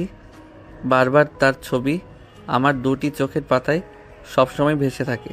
তাকে আমি ভুলে যাই কি করে বলো? আয়ান, তুমি যেটা করছো সেটা কিন্তু একদমই ঠিক নয়। তুমি প্লিজ আমাকে ভুলে যাও এবং এই সব ফাজলামো মার্কা কর্মকাণ্ড বাদ দাও। দেখো তুমি তুমি আমার জুনিয়র, তুমি আমার সঙ্গে এই সব কিছু করছো, এটা ভার্সিটির সবাই দেখছে এবং আমাদের দুজনকে নিয়ে হাসাহাসি করছে। তুমি সেটা কেন বুঝতে পারছো না? কারণ ভালোবাসা কোনো পাপ নয়, ভালোবাসা নয় কোনো অপরাধ। জীবনে যে কাউকেই ভালোবাসা যায়, কিন্তু চাইলেই যে কাউকে ভুলে যাওয়া যায় না। আমি তোমাকে ভালোবাসি, তোমাকে সামনাসামনি না দেখেই আমি ভালোবেসেছি, কল্পনাতে তোমায় বহুবার রেখেছি। তাই আমি চাইলেও তোমাকে ভুলে যেতে পারবো না। প্রয়োজন হলে আমি আমার এই জীবন দিয়ে দিতে পারবো, কিন্তু তারপরও তোমাকে ভুলে যাওয়া আমার জন্য একেবারেই অসম্ভব। তুমি যদি আমাকে ভুলে যেতে না পারো আর ভার্সিটিতে এসে প্রতিদিন এসব পাগলামো মার্কা কর্মকাণ্ড করতেই থাকো, তাহলে আমাকে অন্য রাস্তা মাপতে হবে। কারণ তুমি পাগল হতে পারো, আমি পাগল নই, আমার মান সম্মান আছে। এই বলে নদী সেখানে আর এক মুহূর্ত না দাঁড়িয়ে সোজা নিজের ক্লাসরুমে চলে গেল। আর ক্লাস শেষ হলে সোজা বাসায় চলে গেল। তারপর থেকে নদী আর ভার্সিটিতে আসে না। চলে গেল প্রায় 4 দিন। কিন্তু ইতিমধ্যে নদীকে কোথাও দেখা যাচ্ছে না। এদিকে আয়ন পাগলের মতো হয়ে গেছে। এই নদীকে ভার্সিটিতে দেখতে না পেয়ে সে প্রায় সবার কাছে নদীর ব্যাপারে জিজ্ঞেস করেছে, কিন্তু কেউ কোনো কিছুই বলতে পারছে না, আর না বাসার ঠিকানাও। ও জানে না যেখানে গিয়ে নদীর ব্যাপারে খোঁজ খবর নিতে পারে, কিন্তু সেভাবে বসে থাকলেও তো পারছে না। অন্যদিকে সে প্রচণ্ড মিস করছে। যেভাবে হোক তার নদীর সঙ্গে দেখা করতেই হবে। যেমন চিন্তা তেমন কাজ। আইন সোজা প্রিন্সিপাল স্যারের কেবিনে চলে গেল। প্রিন্সিপাল স্যার তখন নিজের কেবিনে কাজ করছিলেন। আইন দরজার সামনে দাঁড়িয়ে বলতে লাগলো, good morning sir, may I come in? Good morning. Yes, coming. কি হয়েছে তোমার? আজ হঠাৎ তুমি আমার কেবিনে কেন? স্যার, আমি একটা সমস্যায় পড়েছি, আর সেই জন্য আপনার সাহায্য চাই। আপনি কি দয়া করে আমাকে সাহায্য করবেন? দেখো, তুমি আমার স্টুডেন্ট। তুমি কোনো সমস্যায় পড়লে সেখান থেকে তোমাকে উদ্ধার করা আমার কর্তব্য। বাই দ্য ওয়ে, তোমার কি হয়েছে সেটা আমাকে খুলে বলো, আমি অবশ্যই চেষ্টা করব। আসার চেষ্টা করব বললে হবে না, আপনাকে এ ব্যাপারে আমাকে সাহায্য করতেই হবে, কারণ আপনি একমাত্র ব্যক্তি যে আমাকে এ ব্যাপারে সাহায্য করতে পারবেন। আল্লাহ, আপনি পারবেন বলেই আপনার কাছে এসেছি। আপনি না পারলে আপনার কাছে আমি আসতাম না। আচ্ছা ঠিক আছে, কি হয়েছে তোমার সেটা তো খুলে বলো, তারপর আমি দেখছি কি করা যায়। আরে স্যার, আমি আপনাকে বললাম তো, আমি সেরকম কোনো কাজ নেই, সেটা আপনি পারবেন না। আপনি পারবেন বলে আপনার কাছে এসেছি, আর আপনাকে সেটা করতেই হবে। সো প্লিজ, আর বলুন, আপনি এটা করে দেবেন? আচ্ছা ঠিক আছে, আমি করে দেব। এবার তো বলো তোমার কি হয়েছে। 3rd ইয়ারের স্টুডেন্ট নদী, ওনার অ্যাড্রেস চাই। ও তো তোমার 2 বছরের সিনিয়র, তুমি ওর অ্যাড্রেস দিয়ে কি করবে? স্যার প্লিজ, কোনো প্রশ্ন নয়, এটা আমার প্রয়োজন, আর আপনাকে এটা দিতেই হবে। আপনি ছাড়া অন্য কেউ আমাকে এই ব্যাপারে কোনো সহযোগিতা করবে না। প্লিজ স্যার, আপনি ওনার অ্যাড্রেসটা দিন। আচ্ছা ঠিক আছে, কোনো সমস্যা নেই, একটু ওয়েট করো, আমি তোমাকে দিচ্ছি। এই বলে প্রিন্সিপাল স্যার কম্পিউটারে ডাটাবেস চেক করে সেখান থেকে প্রিন্ট আউট করে একটা অ্যাড্রেস আয়নকে দিয়ে দিল। আর তখন অ্যাড্রেসটা হাতে নিয়ে সোজা ভার্সিটি থেকে বের হয়ে গেল। বাইক নিয়ে সোজা প্রিন্সিপাল স্যারের দেওয়া অ্যাড্রেস অনুযায়ী চলে আসলো। বিশাল বড় একটা বাড়ি দেখে মনে হচ্ছে কোটিপতি বাবার একমাত্র আদরের রাজকন্যা হবে হয়তো। নদী বাড়ির সামনে এসে দাঁড়াতেই সিকিউরিটি গার্ড এসে জিজ্ঞাসা করতে লাগলো, আসসালামু আলাইকুম সাহেব, কি আপনি আর কার কাছে এসেছেন? আমি আয়ান, এটা নদীদের বাসা তো? হ্যাঁ স্যার, কিন্তু আপনাকে তো ঠিক চিনতে পারলাম না।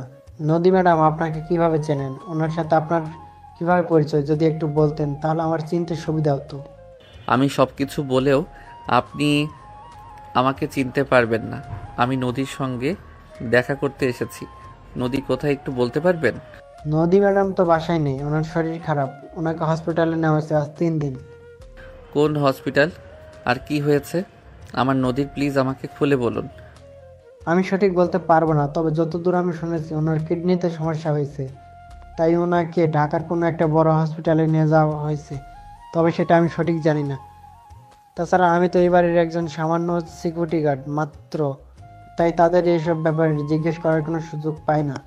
বাড়িতে কে আছে তাদেরকে একটু বলে জিজ্ঞাসা করে আসুন না। নদী কোথায় আছে? আমি নদীর সঙ্গে দেখা করতে চাই। তার সঙ্গে দেখা করাটা আমার জন্য খুবই জরুরি। প্লিজ আপনি আমার এইটুকু উপকার করুন। দেখুন, এটা আমি করতে পারবো না, কারণ আমি এই বাড়ির সামান্য একজন চাকর মাত্র। আমি তাদের পার্সোনাল ব্যাপারে জিজ্ঞাসা করার অধিকার রাখি না। সো প্লিজ আপনি আমাকে ক্ষমা করতে পারেন। আর আপনি এখন থেকে আসুন, বড় সাহেব আসার সময় হয়ে গেছে। উনি যদি দেখতে পান গেটের সামনে দাঁড়িয়ে আছে কেউ একজন আমার সঙ্গে এসব ঝামেলা করছে, তাহলে তিনি প্রচণ্ড রেগে যাবে। আরে আপনি প্লিজ বোঝার চেষ্টা করুন, ওদের সঙ্গে দেখা করাটা আমার খুব জরুরি। আমি জানতে চাই আমার নদী কোথায় আছে। তখন বুঝতে পারলো তার পিছনে একটা বড় গাড়ি এসে দাঁড়িয়েছে। সেটা হর্ন দিচ্ছে। আয়ন পিছনে ফিরে তাকিয়ে দেখলো ঠিক এরকমটাই বিশাল বড় একটা লাক্সারি গাড়ি তার পিছনে দাঁড়িয়ে আছে। অনেক দূরে সরে দাঁড়ালো আর গাড়িটাও হুট করে বাড়ির ভিতর ঢুকে গেল। গাড়ি থেকে একজন মধ্যবয়স্ক লোক নেমে এলেন আর বাড়ির ভিতর ঢুকে গেলেন। তখন সিকিউরিটি গার্ডকে ধাক্কা দিয়ে সরিয়ে বাড়ির ভিতর ঢুকে গেল আর সেই মধ্যবয়স্ক লোকের সামনে গিয়ে দাঁড়ালো। আসসালামু আলাইকুম আঙ্কেল, নদী কোন হসপিটালে আছে কাইন্ডলি প্লিজ আমাকে ইনফরমেশনটা দেওয়া যাবে? কে তুমি, আর আমার বাড়িতে ঢোকার সাহস কিভাবে পেলে? সব সময় সব জায়গায় ঢোকার জন্য পারমিশন কিংবা সাহসের প্রয়োজন হয় না। বাই দ্য ওয়ে আঙ্কেল, আপনি আমাকে এটা বলেন যে নদী কোন হসপিটালে অ্যাডমিট আছে। আমি তার সঙ্গে একটু দেখা করতে চাই, আর তার সঙ্গে দেখা করাটা আমার খুব জরুরি। আমার মেয়ে কোন হসপিটালে ভর্তি আছে সেটা জানা বাইরের কারো কাজ নয়। তো চুপচাপ এখান থেকে বের হয়ে চলে যাও, তা না হলে তোমার সঙ্গে খারাপ কিছু হতে পারে। যা হবে হোক, কিন্তু যতক্ষণ পর্যন্ত আমি এটা জানতে না পারবো আমার নদী কোথায় আছে ততক্ষণ পর্যন্ত আমি এখান থেকে এক পাও নড়ব না। সবার আগে আমাকে এটা জানতে হবে নদী কোথায় আছে, আর তারপর আমি তার সঙ্গে দেখা করব, নয়তো আমি এখান থেকে কোথাও যাচ্ছি না। সিকিউরিটি, সিকিউরিটি, এই ছেলেটাকে এক্ষুনি এখান থেকে বের করে দাও। প্লিজ আপনি আমার সঙ্গে চলুন আর এখান থেকে বের হন, তা না হলে আমার চাকরি চলে যাবে। এমনিতে বড় সাহেব অনেক রেগে আছেন, তারপর যদি আপনি এখন এখানে দাঁড়িয়ে থাকেন তাহলে খুব খারাপ কিছু হয়ে যেতে পারে। আয়ন তখন চিৎকার দিয়ে বলতে লাগলো, আমি বললাম না নদী কোথায় আছে সেটা না জেনে আমি কোথাও যাব না। সেটা কি আপনারা শুনতে পাচ্ছেন না? আমাকে বলে দিলেই তো পারেন নদী কোথায় আছে। তখনও সিকিউরিটি তাকে জোর করে টেনে হিসড়ে বাড়ি থেকে বের করার চেষ্টা করছে, কিন্তু বাবার দিকে তাকিয়ে আছে আর আবারও বলছে, প্লিজ আঙ্কেল, আপনি আমাকে এটা বলুন আমার নদী কোথায় আছে। আমি নদীর সঙ্গে একবার দেখা করতে পারলেই এখান থেকে চলে যাব, আর কোনো ঝামেলা করব না। প্লিজ আমাকে একটাবার বলুন নদী কোথায় আছে। তোমাকে দেখে তো যথেষ্ট ভদ্র ঘরের ছেলে বলেই মনে হচ্ছে, কিন্তু তুমি এভাবে কেন এরকম করছো আমি তো সেটাই বুঝতে পারছি না। তাছাড়া তোমাকে দেখে মনে হয় না যে আমার মেয়ের সঙ্গে তোমার সেই রকম কোনো সম্পর্ক থাকতে পারে, কারণ তোমার চেহারা দেখেই বোঝা যাচ্ছে তুমি আমার মেয়ের চাইতে বয়সে অনেকটাই ছোট হবে। তাহলে কি প্রবলেম বলো শুনি। কোনো প্রবলেম নেই আঙ্কেল, কিন্তু আমি নদীর সঙ্গে কথা বলতে চাই, দেখা করতে চাই, এটাই সবচাইতে বড় কথা। আপনি প্লিজ নদীর অ্যাড্রেস বলুন, নদী কোথায় আছে। ল্যাবেট হসপিটাল, এবং কড়া সিকিউরিটিতে রাখা হয়েছে তাকে। যদি পারো তাহলে দেখা করে এসো। এই বলে নদীর বাবা বাড়ির ভিতরে চলে গেলেন। আর এদিকে আয়ন তখন কোনো কথা না বলে সেখান থেকে সোজা ল্যাবেট হসপিটালে উদ্দেশ্যে রওনা দেয়। সেখানে পৌঁছে সোজা রিসেপশনে চলে গেল। তখনই রিসেপশনে জিজ্ঞাসা করে নিল নদী কোথায় আছে। নদীর কেবিনের কথা জানতে পেরে অ্যান্ড সেখান থেকে দৌড়ে নদীর কেবিনের দিকে ছুটল, কিন্তু কেবিনের সামনে 4-5 জন কালো শার্ট পরা ছেলে দাঁড়িয়েছিল। অ্যান্ড কিছু বুঝতে পারছিল না, কিন্তু যেভাবেই হোক তাকে নদীর সঙ্গে দেখা করতেই হবে। তাই সে কোনো কথা না বলে কেবিনের দিকে অগ্রসর হচ্ছিল। তখনই সেই লোকগুলো তার সামনে এসে দাঁড়ায় আর তাকে আটকে দিয়ে বলতে থাকে, কে আপনি, কোথায় যাচ্ছেন, কি আপনার পরিচয়? আমি আয়ান, আমি নদীর সঙ্গে দেখা করতে এসেছি।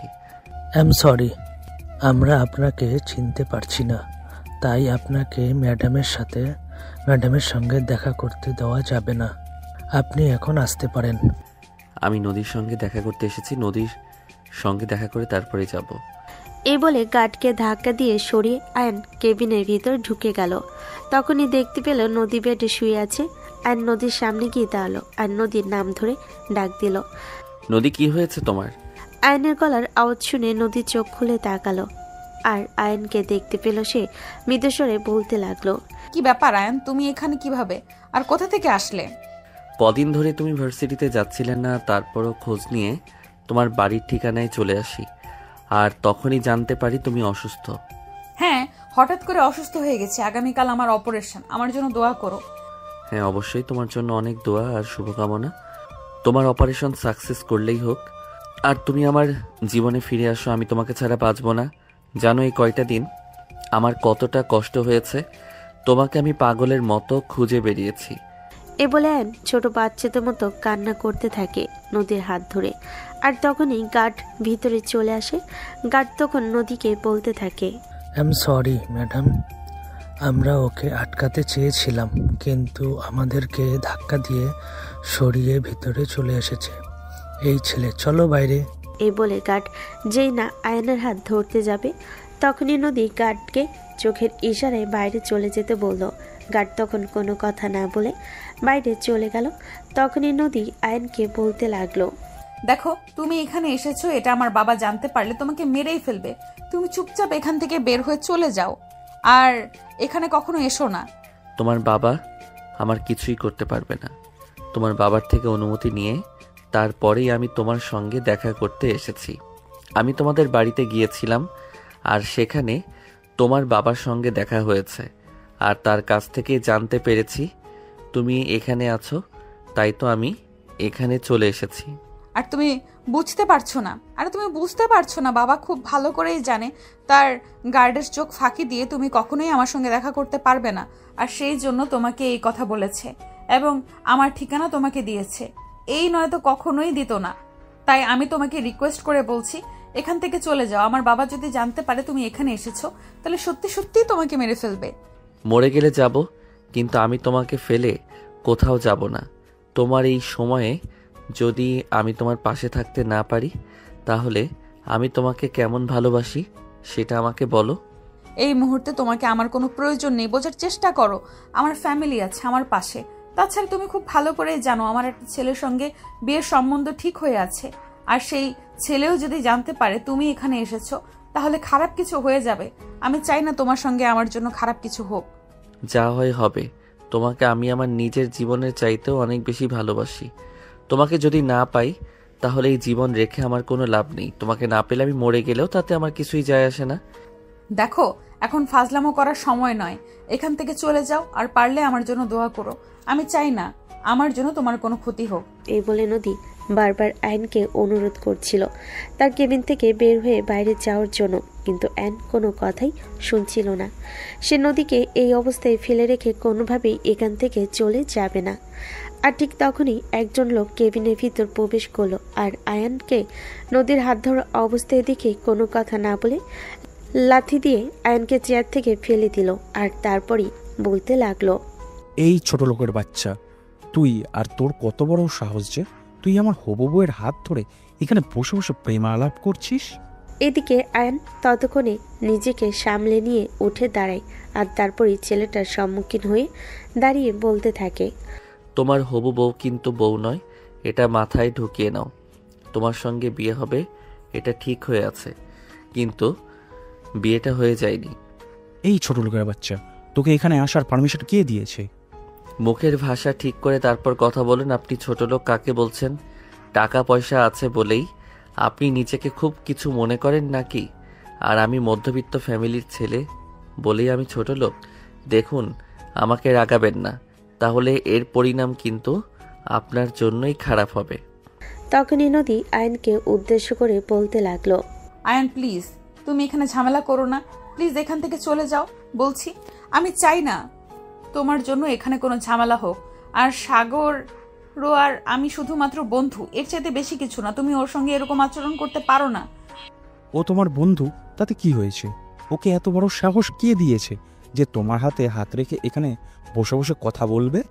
সাগর, তুমি কিন্তু এখন ওভার রিয়েক্ট করে ফেলেছো। তুমি ওকে সরি বলো। আরে নদী, তোমার কি মাথা খারাপ হয়ে গেছে নাকি? আমি সরি বলবো, তাও আবার এই ছোট লোকের বাচ্চাটাকে? এটা তুমি ভাবলে কি করে? তোর সরি বলার কোনো প্রয়োজন নেই। তুই চুপচাপ এখান থেকে আমার চোখের সামনে রেখে চলে যা, তা না হলে তুই আমার সঙ্গে যেটা করেছিস সেটা এক্ষুনি তোকে ফেরত দিব। ও আচ্ছা, তাই নাকি? তোর এত বড় সাহস, তুই সাগর চৌধুরীকে ভয় দেখাস? তাহলে তো তোর শেষ পরিণাম দেখে নিতে হয়।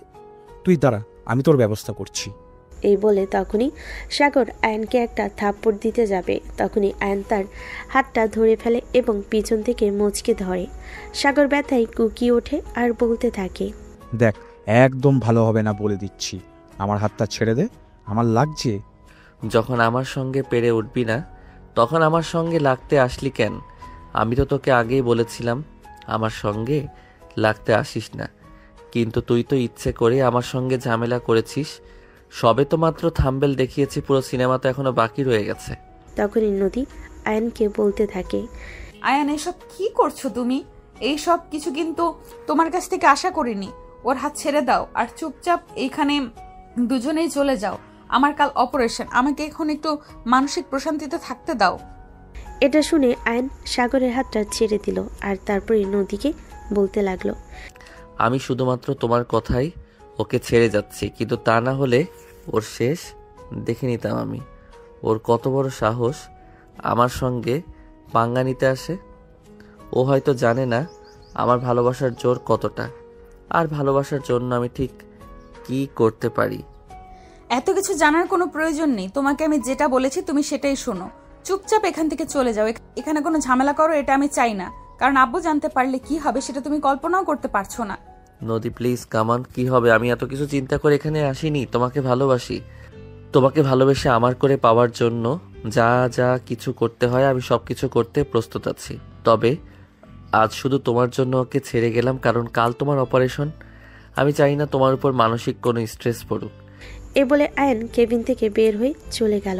আর তখনই সাগর নদীর দিকে তাকিয়ে নদীকে বলতে লাগলো, নদী, তোমার জন্য শুধু ওই ছোট লোকের বাচ্চাকে ছেড়ে দিলাম, তা না হলে আজ ওর এমন অবস্থা করতাম। প্লিজ আমাকে একটু শান্তিতে থাকতে দাও। কাল আমার অপারেশন। আমি এই মুহূর্তে আর কোনো ঝামেলায় পড়তে চাইছি না। একটু শান্তি চাই, মানসিক শান্তি। সাগর আর কোনো কথা না বাড়িয়ে কেবিন থেকে বের হয়ে চলে গেল। আর এদিকে নদী আস্তে আস্তে একটু ঘুমানোর চেষ্টা করলো, কারণ এই মুহূর্তে নিজেকে বিশ্রাম দেওয়াটা তার খুবই প্রয়োজন। এদিকে আয়ন হসপিটাল থেকে বের হয়ে এসে নদীর পাড়ে বসে আছে। তার কোনো কিছুই ভালো লাগছে না। তার ভালোবাসার মানুষ তার জীবনে এত বড় একটা অ্যাক্সিডেন্ট ধরতে যাচ্ছে কাল, কিন্তু কি হবে কিছুই বুঝতে পারছে না। সে কি আদৌ ভালোভাবে ফিরে আসবে নাকি কোনো অ্যাক্সিডেন্ট হয়ে যাবে?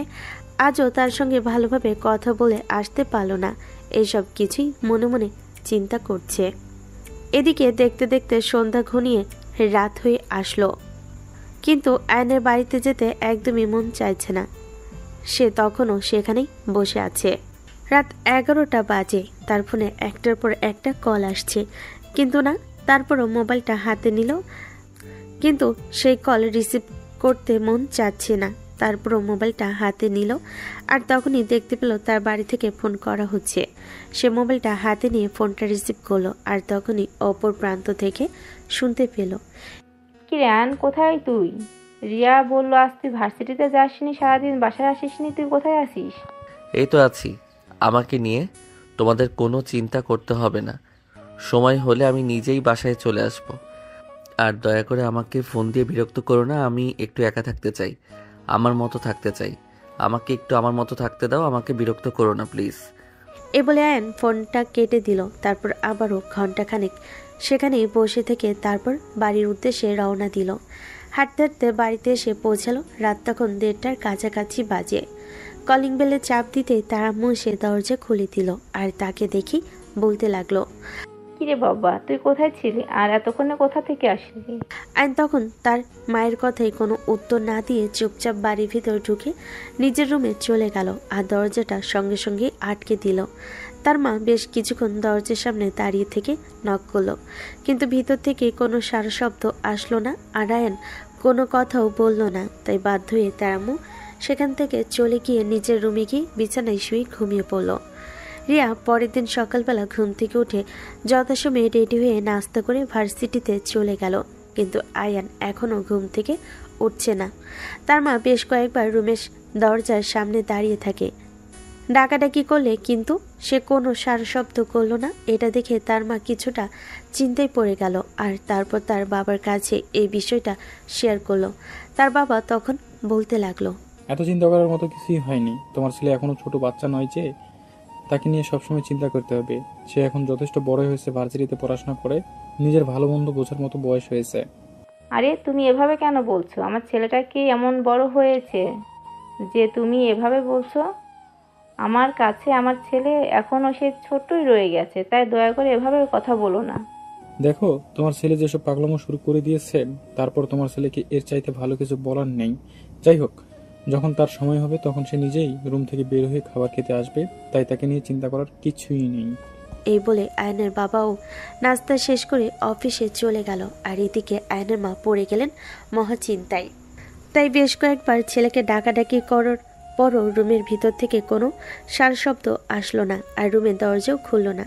তিনি বুঝতে পারছেন না এখন তিনি কি করবেন, আর এখন কি বা করা উচিত। দুপুর 2টার দিকে বের হয়, তখন তার আম্মু তার সামনে গিয়ে দাঁড়ায় আর বলতে থাকে, কি রে বাবা, কি হয়েছে তোর? আমি তো কিছুই বুঝতে পারছি না, তুই এমন কেন করছিস? কাল বাড়িতে এসে চুপচাপ কোনো কথা না বলে রুমের দরজা বন্ধ করে রুমের ভিতর চলে গেছিস, আর আজ এত বেলা হয়ে গেল তুই এখনো মাত্র রুম থেকে বের হলি। আম্মু, আজ নদীর অপারেশন আমার কিছুই ভালো লাগছে না। জানি না নদী ফিরে আসবে কি আসবে না, তবে নদীর জন্য আমার খুব মন খারাপ লাগছে। নদীর যদি কিছু হয়ে যায় তাহলে আমি কি নিয়ে বাঁচবো? ওকে ছাড়া আমি বাঁচতে পারবো না। দেখ বাবা, এসব অপ্রাসঙ্গিক কথা সত্যি ভালো লাগছে না। ওই মেয়েটাকে নিয়ে কেন চিন্তা করছিস বল তো শুনি? কোথায় আকাশের চাঁদ আর কোথায় মাটির পৃথিবী? মাটির পৃথিবীতে বসে বসে আকাশে চাঁদ ধরা স্বপ্ন দেখা এটা ঠিক, কারণ এই স্বপ্ন কোনোদিনও পূরণ হবার নয়। আম্মু, আমি জানি না আমার এই স্বপ্ন কোনোদিন পূরণ হবে কিনা, তবে আমি এইটুকু বলতে পারি, নদীকে যদি আমি আমার জীবন থেকে হারিয়ে ফেলি তবে তোমরাও আমাকে তোমাদের জীবন থেকে হারিয়ে ফেলবে, কারণ আমি নদীকে সত্যিই ভালোবাসি।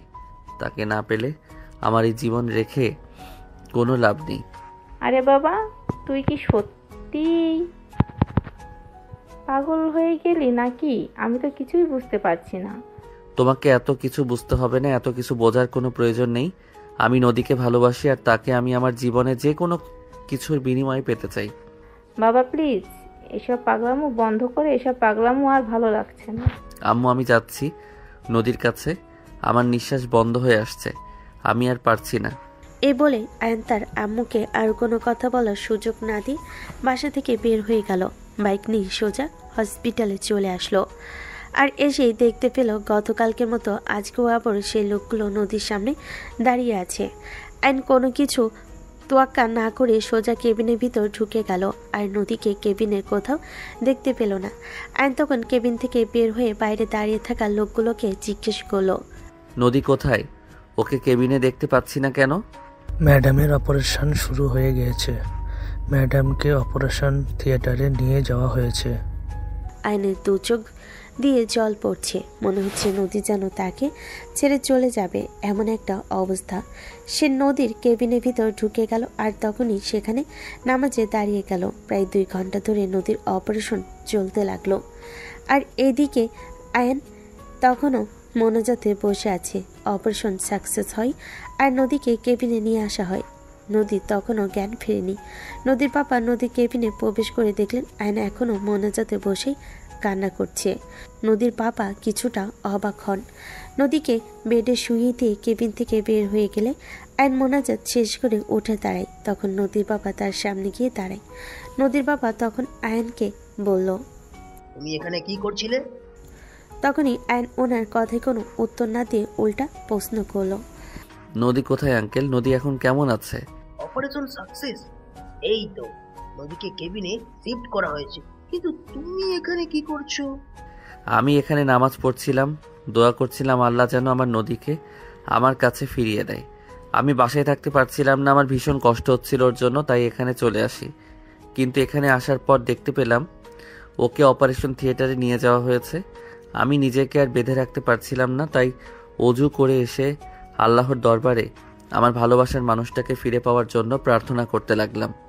কথাটা শুনে নদীর বাবা অনেকটা ইমোশনাল হয়ে গেল। তার দু চোখ দিয়ে জল পড়তে লাগলো। যেখানে নিজের বন্ধুর ছেলের সঙ্গে মেয়ের বিয়ে ঠিক করে রেখেছেন, সেখান থেকে একটা ফোন পর্যন্ত আসলো না আজ সকাল থেকে। আর সেখানে কিনা অন্য একটা ছেলে তার মেয়ের অপারেশন যেন সাকসেসফুল হয় সেই জন্য এখানে 2 ঘন্টা ধরে নামাজ পড়ছে আর আল্লাহর কাছে 2 হাত তুলে দোয়া করছে। নদীর বাবা যখন অ্যানকে টান দিয়ে নিজের বুকের সঙ্গে মিশিয়ে নিলেন আর বলতে লাগলেন, বাবা তুমি সত্যিই মহান। তুমি আমার মেয়ের ভালোবাসা পাওয়ার যোগ্য। আমার মেয়ে সুস্থ হয়ে বাসায় ফিরুক। আমার মেয়েকে যদি কখনো আমি কারো হাতে তুলে দেই তাহলে তুমিই তাকে পাবে, কারণ তাকে হারানোর ভয়ে তোমাকে কান্না করতে দেখেছি। তাই যাই হয়ে যাক না কেন পৃথিবীতে আমার মেয়ে তোমার কাছে থাকলে ভালো থাকবে। তুমি তাকে কখনো কষ্ট পেতে দেবে না, এটা আমার বোঝা হয়ে গেছে। তখনই অ্যান নদীর বাবার হাত দুটো ধরে বলতে থাকে, আপনি সত্যি বলছেন আঙ্কেল? নদীকে আপনি আমার সঙ্গে বিয়ে দিবেন? তাহলে আমার জীবন ধন্য হয়ে যাবে। যেই মানুষটাকে আমি স্বপ্নে দেখে ভালোবেসেছি আর ভার্সিটিতে যাওয়ার পর প্রথম দিনই সে আমার চোখে পড়ে গেছে, তাকে আমি এত সহজে হারাতে চাই না। আপনি যদি আমার ভালোবাসার মানুষটাকে আমার হাতে তুলে দেন তাহলে আমি আপনার কাছে সারা জীবনের জন্য কৃতজ্ঞ থাকব।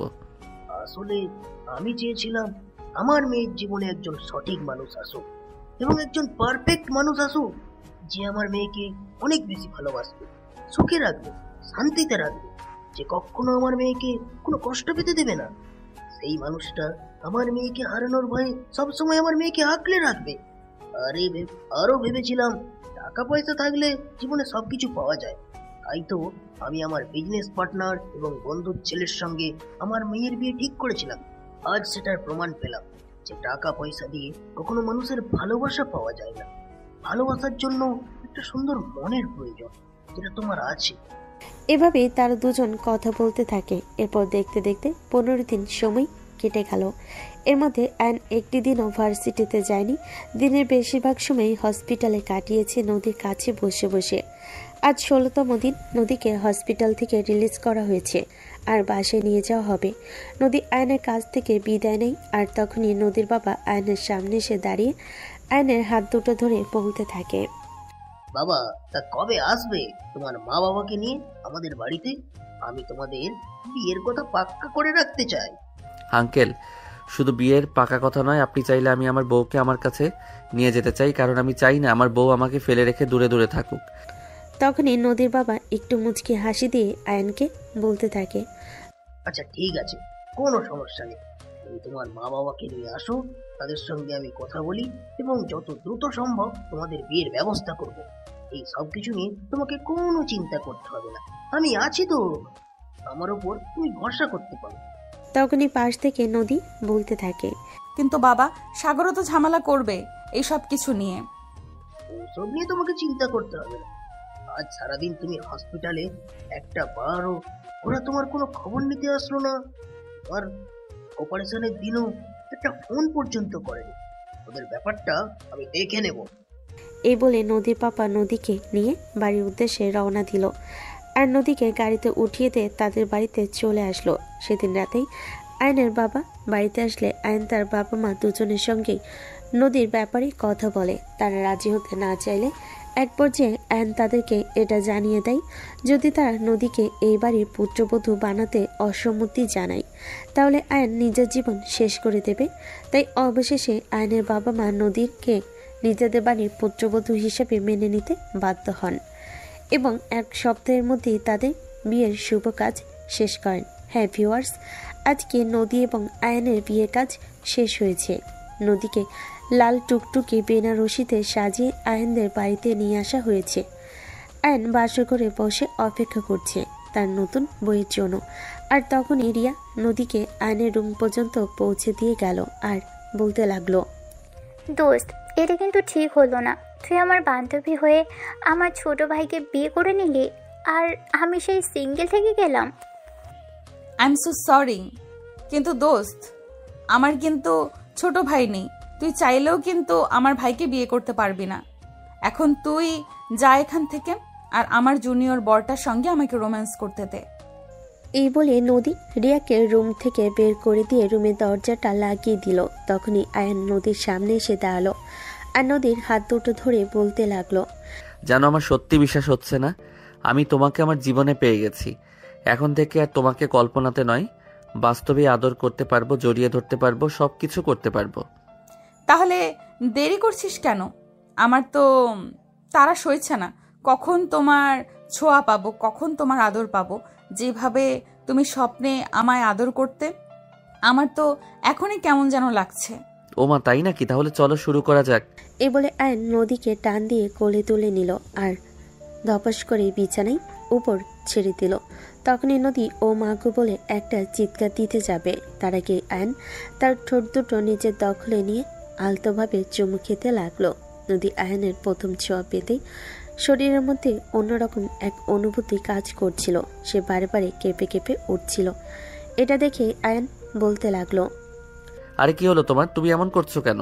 জানি না, আমার কেমন যেন লাগছে। আমাকে ছেড়ে দাও, আমাকে একটু ঠিক হতে দাও। আরে না জান পাখি, তোমাকে ছেড়ে দেওয়া যাবে না। তোমাকে তো এখন ঠিক সেইভাবে আদর করব, যেভাবে প্রতিদিন স্বপ্নে তোমায় আদর করতাম। এখন তোমাকে কোনো ছাড়াছাড়ি নেই। এই বলে আয়ন নদীকে নিজের আরো কাছে টেনে নিয়ে তার সারা শরীরে ভালোবাসার আলিঙ্গন দিতে লাগলো। আর নদী বারে বারে কেঁপে কেঁপে উঠছিল, কিন্তু আয়ন একবারের জন্য থেমে নেই। নদী নিজেকে আয়নের থেকে ছাড়ানোর চেষ্টা করলো। আয়ন বারবার তাকে নিজের আরো কাছে টেনে নেয় আর ভালোবাসার উষ্ণতায় উষ্ণিত করতে থাকে। এভাবেই চলতে থাকে তাদের দুষ্টু মিষ্টি ভালোবাসার আদান প্রদান পর্ব। সুপ্রিয় ভিউয়ার্স, আমাদের আজকের গল্প এই পর্যন্ত ছিল। গল্পটা আপনাদের কাছে কেমন লেগেছে ছোট্ট একটা কমেন্ট করে জানাবেন। ভালো লাগলে লাইক, কমেন্ট অ্যান্ড শেয়ার